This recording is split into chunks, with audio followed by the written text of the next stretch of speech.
tardes amigos, bueno, un programa más el día de hoy, bueno, un poco adelantado por los diversos motivos laborales que se tienen que realizar, tanto por mi invitado como por mi lado. Y bueno, con toda esta coyuntura de los problemas que vienen pasando en el país por el lado de la corrupción, ¿no? Que en verdad ya cansa y en verdad es pan de cada día, si no fuera por el mundial, que en algo nos alivia, de alguna manera nos distrae todo lo que viene pasando.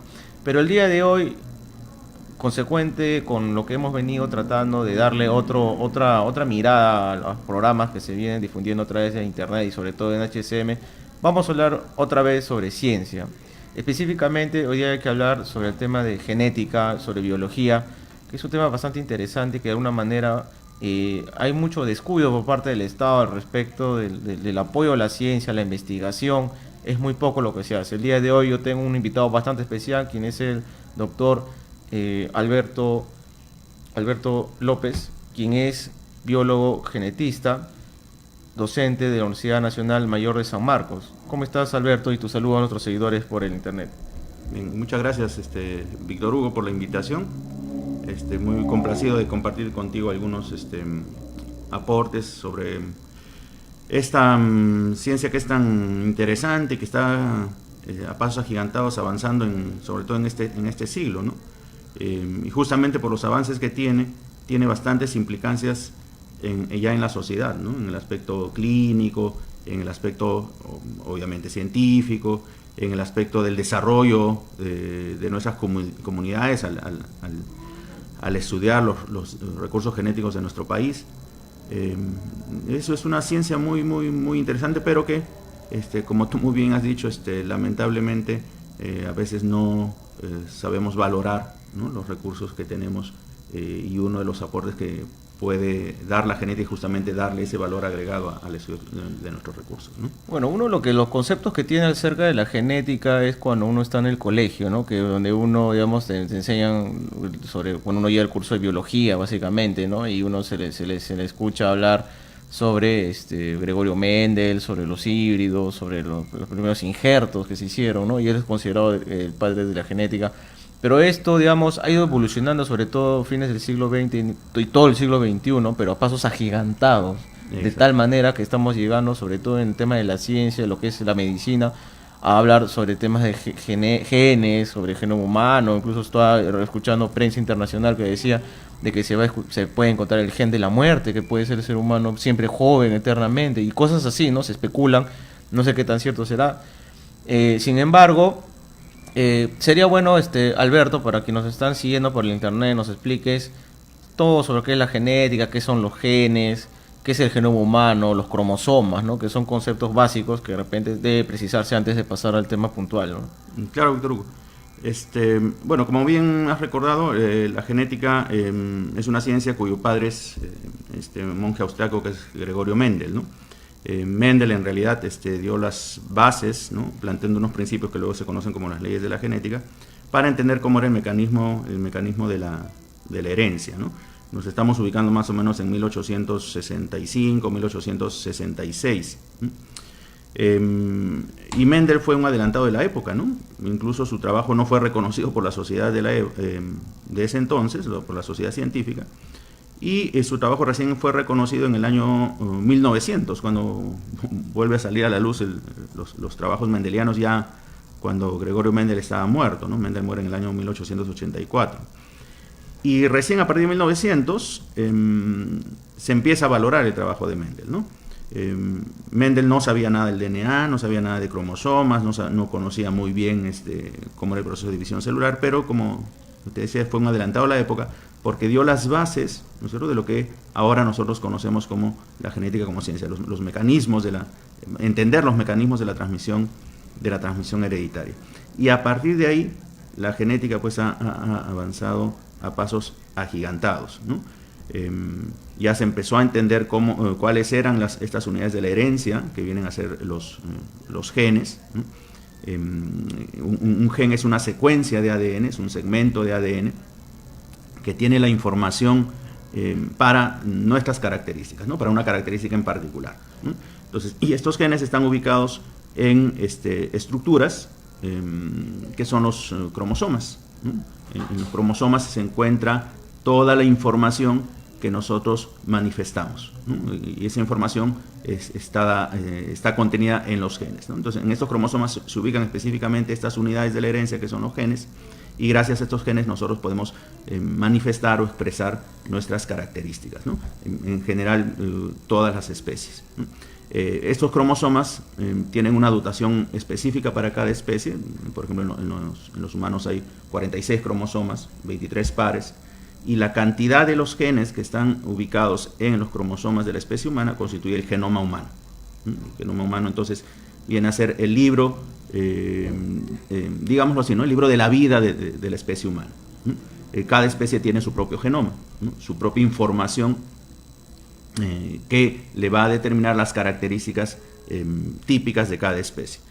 Y esta información obviamente ha ido evolucionando, porque gracias a la información que está contenida en los genes, las especies pueden perdurar en el tiempo, ¿no? Esta unidad de la herencia, que es el gen, es susceptible de cambio, y los cambios en estas unidades vienen a ser las mutaciones, ¿no? Y estas mutaciones son las que justamente permiten la variabilidad dentro de una misma especie, ¿no? Y esto es importantísimo porque te permite responder muchas veces de manera favorable ante un cambio drástico en la naturaleza, ¿no? Por eso es que actualmente mucho se está estudiando y mucho se está relacionando con este problema de cambios ambientales, del cambio climático. Mucho se está estudiando cómo genéticamente las especies pueden responder ante estos cambios drásticos que ocurren en la naturaleza, ¿no? Y eso va a depender justamente de la información contenida en los genes. Entonces, estos genes son esos segmentos de ADN, ¿no? Estas secuencias de ADN que tienen información específica o una información que se va a manifestar en la especie. Bien, Alberto, es muy importante las precisiones que tú estableces, ¿no? Porque en base a eso es donde se inicia todo lo que es la investigación, digamos, respecto de lo que son los recursos genéticos, que es, digamos, la base para que ustedes, los biólogos, los genetistas, puedan extraer esa información, estudiar, analizarla. Pero ¿con qué finalidad se realiza este tipo de investigaciones? Hay un tema científico, obviamente, pero al fin y al cabo es comercial, es solamente por un tema de aporte a la humanidad, médico, ¿no? Al fin y al cabo creo que todo tiene una investigación, tiene que tener un respaldo por el lado del Estado, que por ejemplo acá en el país no hay, y por el lado de la empresa privada, que debería también servir. En Perú no tiene, o es casi nula la industria, ¿no? Al respecto, como en otros países ocurre en los Estados Unidos, en los países del primer mundo, hasta Brasil tiene mucho más adelantado el tema, ¿no? Por ejemplo, en el tema de agricultura, ¿no? Que es donde debería haber el apoyo, ¿no? Entonces, en un momento me mencionabas, por ejemplo, el hecho de que no hay en el tema de la agricultura apoyo, digamos, a los productos originarios del país, como el tema de la tara, el tema del aguaymato, que bueno, de alguna manera se ha hecho conocido por el lado de la gastronomía, ¿no? Pero hay muchos recursos en el país. Yo tengo entendido, por ejemplo, que los franceses, muchos años, desde hace mucho tiempo atrás, han venido extrayendo mucho material, muchos recursos genéticos, ¿no? del país, y se los han llevado, por ejemplo, uña de gato, un montón de usos y tratamientos a la chía, todos estos productos originarios del Perú, y los han transformado y de ahí han obtenido medicinas, ¿no? ¿Qué nos puedes decir tú al respecto de los recursos genéticos, la utilidad y si estamos bien, estamos como país viendo bien por ese lado, ¿no? Okay, te agradezco por las precisiones y por la pregunta. Justamente un recurso genético es aquel material hereditario, aquella secuencia de DNA que puede tener un valor real o potencial en el futuro, ¿no? Quiere decir que ya no solamente tiene un valor científico de por sí, sino también puede tener un valor económico, ¿no? Y este concepto tiene importancia o surge como importancia a partir del Convenio de Diversidad Biológica, el Convenio de Río, ¿no? Porque hasta antes del Convenio de Río, por ejemplo, se decía que los recursos genéticos en general eran patrimonio de la humanidad. Entonces cualquier empresa, cualquier persona podía venir, llevarse el recurso y no hacer ningún reporte, ¿no? Pero el Convenio de Río justamente marca un hito, ¿no? El Convenio de Río reconoce que los recursos genéticos son patrimonio de cada nación, ¿no? De cada estado. Entonces a partir de ahí cada estado debería regular el acceso a esos recursos para de alguna manera fomentar un beneficio, que regrese esos beneficios, ¿no? Porque muchos de esos recursos sirven, por ejemplo, para obtener productos secundarios, ¿no? Obtener medicamentos, fármacos, vacunas, ¿no?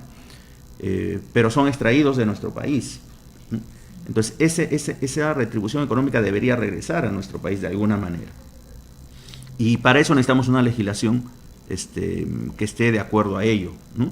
Pero que también apoye a la investigación, ¿no? Que también apoye a la ciencia. Bien, y lamentablemente en nuestro país ha habido muchos de estos casos en los cuales los recursos han sido extraídos, ¿no? por empresas. Un caso emblemático, por ejemplo, es el de la maca. Justamente por eso se creó la Comisión de la Biopiratería en nuestro país, porque había reportes en los cuales había patentes relacionadas con la maca y no había ningún retorno de beneficio, ¿no? Lo mismo ocurrió con el Yacón, lo mismo parece que quería ocurrir con la quinoa, pero por ese lado felizmente el Estado un poco que ha levantado las orejas, ¿no? Para ver qué está pasando. Pero nosotros nos estamos descuidando en la parte de fomentar justamente la investigación, ¿no? Porque haciendo investigación uno puede hacer un inventario de los recursos genéticos que tenemos en nuestro país. Y ese inventario es importantísimo. ¿Por qué? Porque te da un respaldo para indicar que efectivamente ese recurso es nuestro, que efectivamente ese recurso genético es parte de toda, está formando parte de toda una cultura en nuestro territorio, porque esos recursos son manejados ancestralmente por comunidades campesinas, por comunidades indígenas, ¿no? Entonces, ese recurso que es manejado por comunidades indígenas, gracias a su conocimiento tradicional, debería generar un beneficio para esas comunidades y para el Estado. ¿Cómo asociamos esto? Con la investigación. La investigación lo que nos va a dar es justamente identificar, por ejemplo, identificar genéticamente esos recursos, ¿no? Puedo identificarlo por áreas geográficas, porque de acuerdo a las áreas geográficas se adapta un determinado ecotipo o no. Puedo identificarlo de manera general para nuestro territorio, de tal manera que si hay salida de un recurso, nosotros podríamos decir genéticamente ese recurso está identificado. Genéticamente ese recurso proviene de nuestras tierras, ¿no? Pero lamentablemente eso no hay todavía mayor conciencia de parte del Estado acerca de eso. Me parece que lo que no hay es o en realidad lo que no hay es una política de fomentar fehacientemente la investigación, ¿no? Cuando el Estado realmente reconozca que nuestro país es rico en recursos genéticos y que debería invertir en investigación en recursos genéticos, la producción científica en nuestro país se va a disparar, ¿no? Y eso va a ser realmente un valor agregado a nuestros recursos. Eso va a generar un beneficio no solamente a la ciencia, sino a las comunidades. Hace un momento te comentaba, ¿no? ¿Qué pasa con la cadena productiva, por ejemplo, de la tara, ¿no? Cuando fuimos a mostrar por proyectos, fuimos a una región de Junín, y el kilo de tara de los pequeños agricultores lo venden a los que hacen el acopio entre 80 céntimos a un sol. Pero si nos vamos a Metro o Plaza Vea, a estos supermercados, la bolsita que tiene 100, 150 gramos está entre 5 a 6 soles. Pero ¿quién ha cultivado esa tara? Es el agricultor, ¿no? Sin embargo, no hay ningún beneficio.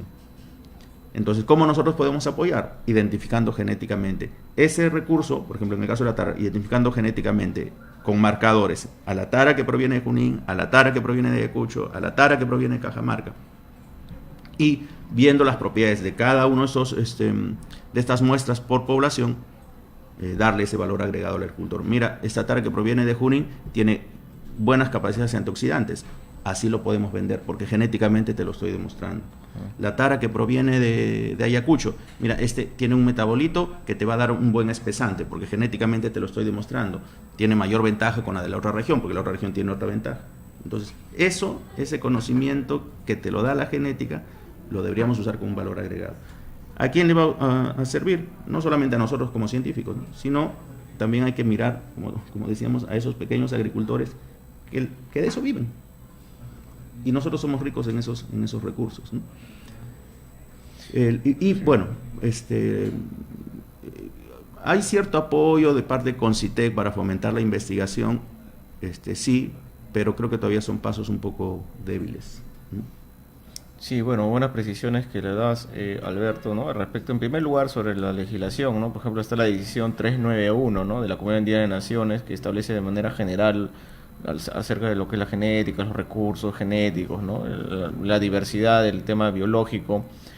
Y bueno, también es importante resaltar, bueno, de alguna manera siempre la falta de apoyo del Estado, ¿no? En general, siempre en todo lo que es investigación, ciencia y de las mismas universidades muchas veces, ¿no? Que hay tanta universidad privada, no apoye el tema, no sé, se forman profesionales para que salgan al mercado a lucrar, a trabajar, pero ninguno es formado bajo una conciencia de investigación, porque al fin y al cabo, o sea, tampoco es por amor al arte, ¿no? O sea, obviamente, que falta, y ese es un rol de la empresa privada y del Estado, también de fomentar industria que tenga que ver, ¿no? Porque Estados Unidos, el Japón, todo Asia en general, una gran parte de Europa, siempre pues han crecido siendo países pequeños, con muchas limitaciones en recursos genéticos, justamente de lo que vamos a hablar sobre la diversidad.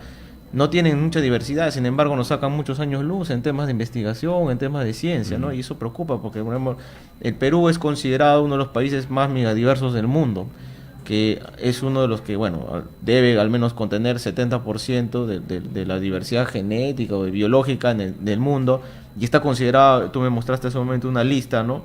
Entre los países de los 17 países megadiversos del mundo, ¿no?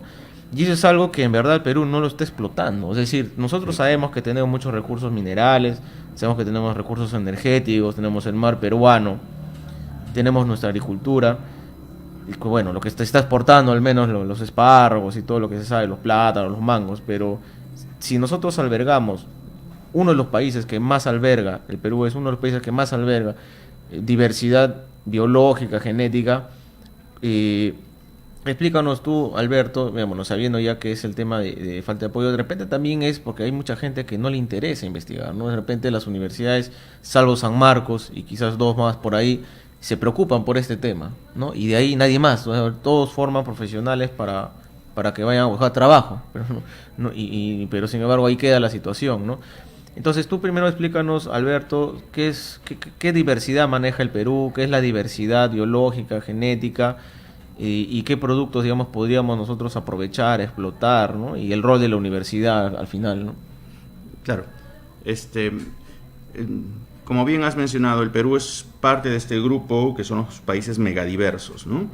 Somos más o menos 15, 17 países megadiversos, que todos en conjunto representan el 70% de la diversidad biológica, ¿no? Quiere decir que el otro 30% está en el resto de países, ¿no? Entonces este grupo, que debería ser, en realidad es una élite por la riqueza que tiene, representa el 70% de la diversidad biológica y casi también por ahí es el mismo porcentaje en cuanto a diversidad cultural. Dentro de estos 17 países, la mayoría, si no miento, son 10 o 12 que son países en vías de desarrollo. 3 o 4 son países ya desarrollados. Entonces, si cerramos un poco más el marco, de esos 17, casi el 80% son países que están en vías de desarrollo, pero que son ricos en diversidad biológica. Son ricos en esta diversidad cultural, que debería servir para nosotros saber explotar esa diversidad para nuestro beneficio como país. En el Perú específicamente, por ejemplo, de los 4 cultivos que han salvado de hambre al mundo, ¿no? Que son el trigo, el maíz, la papa y el arroz, nosotros somos centro de diversidad de 2 de ellos. Claro, el maíz y la papa. El maíz y la papa. Claro. Y somos centro de origen de la papa. Claro, sí. Y el maíz también, ¿no? Porque el maíz entre México y Perú, claro, ¿no? se disputa, ¿no? Exacto, ¿no? Aunque ya casi se estima que es México. Pero, o sea, y tenemos una gran diversidad de papa que a veces nos ponemos a pensar, ¿no? ¿Por qué no explotamos esa diversidad de papa que tenemos? O sea, ¿por qué seguimos apuntando a la papa, que bueno, que está bien, ¿no? Pero ¿por qué la balanza la inclinamos, por ejemplo, a la papa mejorada? Que incluso es importada, porque justo había todo un problema social. Por ahí esto, iba a ir, ¿no? Claro. Y no a la papa andina, la papa pequeña, que comercialmente es feíta de repente, visualmente, no, pero es más de lo mejor. Exacto, claro. Pero que tiene, justamente lo que hablamos al inicio de la entrevista, ¿no? Los genes de resistencia para las heladas. Claro. Los genes de resistencia para soportar altura. Eso deberíamos aprovechar. Claro. ¿No? Ubicar de repente esa secuencia génica o utilizar marcadores para reconocer la papa, pero no anular esa papita. ¿no? Que el agricultor la guarda para su consumo. O sea, si nos damos cuenta, los agricultores no descartan esa papita, ¿no? La siguen manteniendo. Igual podríamos mencionar, por ejemplo, ¿no? Cuando nos hemos ido a Cajamarca, o sea, a mí me causó sorpresa encontrar bosques de pino. Y el pino no es como la zona de Cutervo, ¿no? Sí, pero no es una especie nativa. Claro, no es una especie nativa. Pero tenemos árboles que son nativos. Claro, la quina, por ejemplo, ¿no? Que podrían cumplir la misma función. Bueno, claro, de acuerdo al terreno, ¿no? Claro, de acuerdo al terreno. Pero preferimos lo más fácil, ¿no? Tuvimos problemas con la tilapia, porque me voy a la fauna, ¿no? La tilapia también es introducida. Sí, claro, si se vende y se exporta inclusive, ¿no? Exacto. ¿Y qué hizo? Desplazó especies nativas. Porque tú pones tilapia en un río, la tilapia fácilmente se reproduce y copa el nicho, ¿no? Entonces estamos descuidando nuestros propios recursos. ¿Qué deberíamos hacer? Fomentar la investigación en estos recursos como política de Estado. Y ahí juega un rol fundamental no solamente Concitec, sino las universidades. El rol de las universidades es justamente fomentar, apuntalar el área de investigación. Y no caer pues a veces en estos, bueno, no quiero hablar de ello, ¿no? Pero no caer a veces en esos dimes y diretes que ocurren de manera interna, ¿no? Pero son las universidades las responsables de la formación de los futuros científicos. Ahora, el científico, lamentablemente, en nuestros países no son bien reconocidos, pero si nos vamos a Europa, un científico es bastante reconocido. O sea, uno dice, soy científico, y uno, caramba, ¿no? Acá dice, soy científico, y bueno, ¿y de qué vives? Sí, es un problema, ¿no? Sí, en verdad ese es un problema transversal, ¿no? O sea, pasando desde el tema político, por la falta de voluntad política en el apoyo, el tema legal, por las limitaciones legales también que se te imponen para no poder ni siquiera, o sea, tú quieres investigar de repente, y también hay limitaciones legales para poder desarrollar muchos conceptos, ¿no? Que uno de repente en Europa, en mismo Brasil, Argentina, donde hay un poco más de avance sobre el tema, no lo puedes hacer, ¿no? Hay limitaciones. Y también pasando por el lado del aspecto de la formación de la universidad, ¿no? Que tú acabas de mencionar, y también por el lado, digamos, de que haya inclinación de personas que quieran meterse a estudiar este tipo de profesiones, ¿no? Que de alguna manera requieren bastante fuerza de voluntad de ellos mismos, ¿no? Porque es difícil, ¿no? Al menos en este país, conseguir trabajo o tener, digamos, poder explayarte de manera amplia, porque no hay gran industria que vea esto, no salvo el tema de la agricultura, ¿no? Que de repente en algo podrían avanzar, ¿no? De repente una que otra empresa que produce semillas también, ¿no? Que mejoran las semillas. Y nada más, porque el Ministerio de Agricultura está totalmente pintado prácticamente, ¿no? La Concitec hace lo que puede a sus limitaciones, porque en verdad hay mucha gente que tiene mucho talento en el país, ¿no? Pero a veces los políticos, quienes son los que llegan al poder y que no ven, pues, no tienen sentido al respecto. Sí, porque si uno se da cuenta, justo, y uno analiza en la época de elecciones los planes de gobierno, la parte de ciencia y tecnología es la parte más descuidada del plan de gobierno. Entonces ahí uno se da cuenta la importancia que le da, ¿no?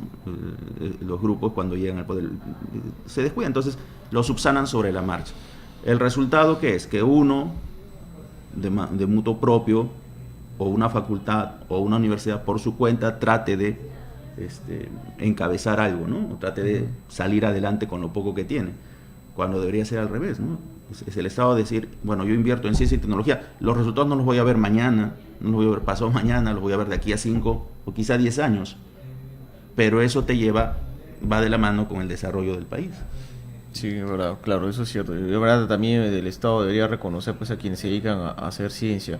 Y cambiando un poco ya de rubro, Alberto, explícanos, bueno, cómo estamos en el Perú en avances de temas de acceso a recursos genéticos, de la utilidad de estos recursos.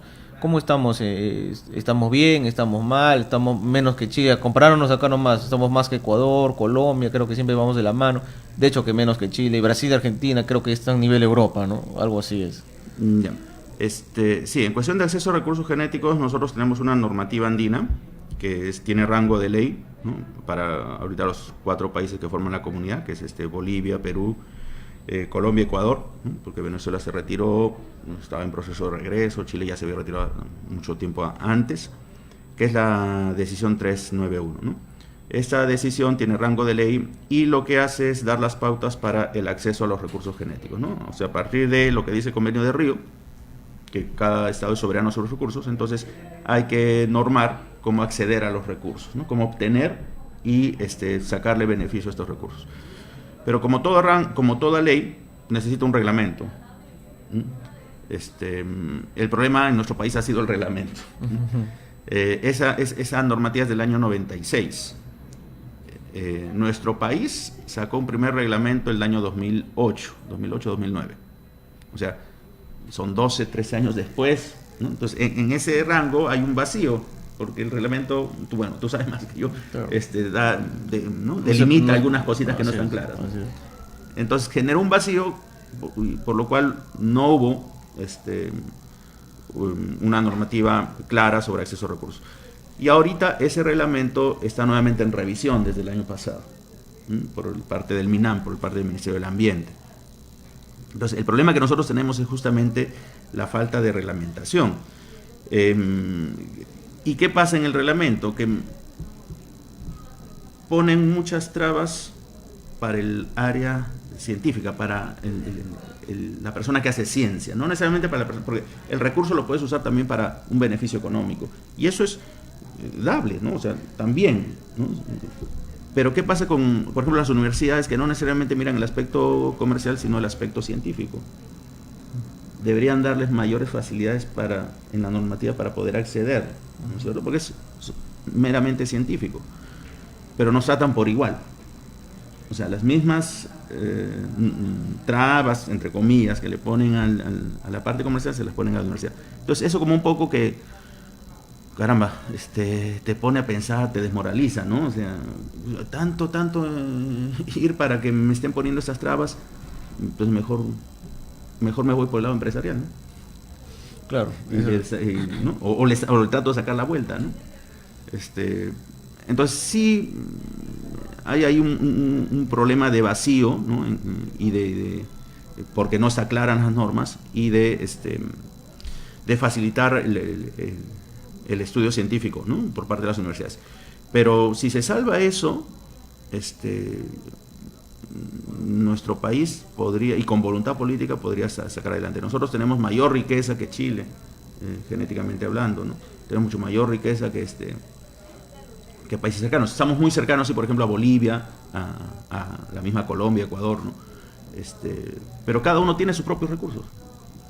Entonces cada uno podría sacar, por ejemplo, en el Aguaimanto, ¿no? Colombia nos ha sacado años, décadas de avances en estudio a nivel genético del Aguaimanto.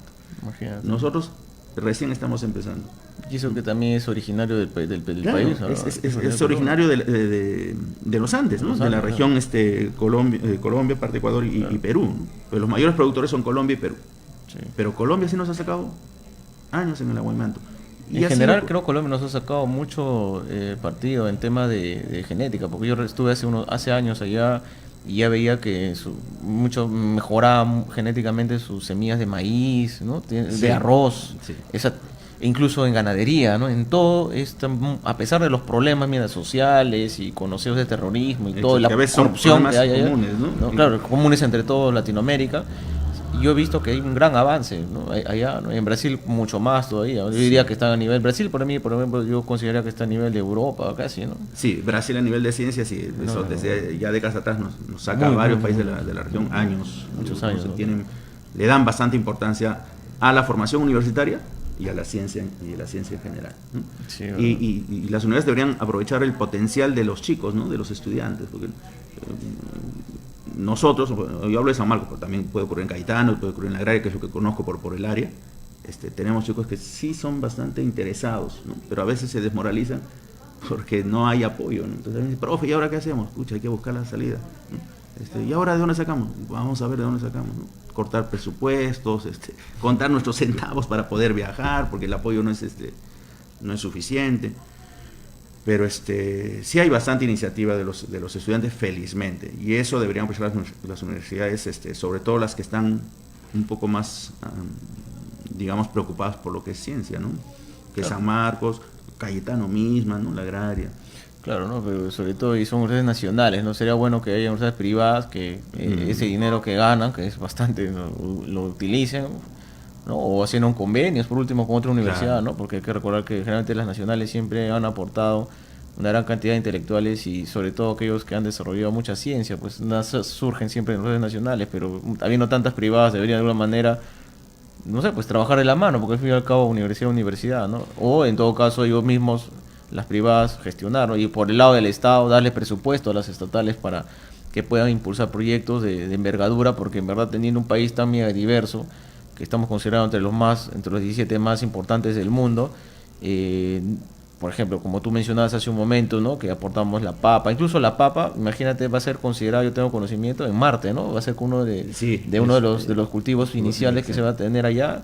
Y además, yo tengo entendido que hay un banco de semillas en el mundo, creo que no sí, está en Suiza, creo. sí, donde se están llevando muestras De Perú, ¿no? representativas, hay De Perú, representativas de Perú, ¿no? y de otros países, ¿no? ¿No? Que Imagina, supuestamente es en el caso de que haya algún... una catástrofe Exacto, mundial, ¿no? Tengamos esa reserva. ¿no? Bueno, Alberto, yo quiero agradecerte por tu tiempo y por haberte dado la molestia de venir aquí, tus últimas consideraciones finales a la entrevista. Más bien agradecerte a ti, Víctor Hugo. El tiempo se pasó rapidísimo, Sí, ¿no? Porque es un tema bastante apasionante. Te agradezco por la apertura, te agradezco por la iniciativa. La verdad es que tenemos pocos espacios, los profesores universitarios, para hablar específicamente de ciencia, y te agradezco a ti, a tus seguidores, a tus oyentes, por darnos la oportunidad de poder compartir experiencias o puntos de opinión al respecto. Bien, gracias Alberto. Bueno, y será hasta un próximo programa el próximo viernes. Muchas gracias.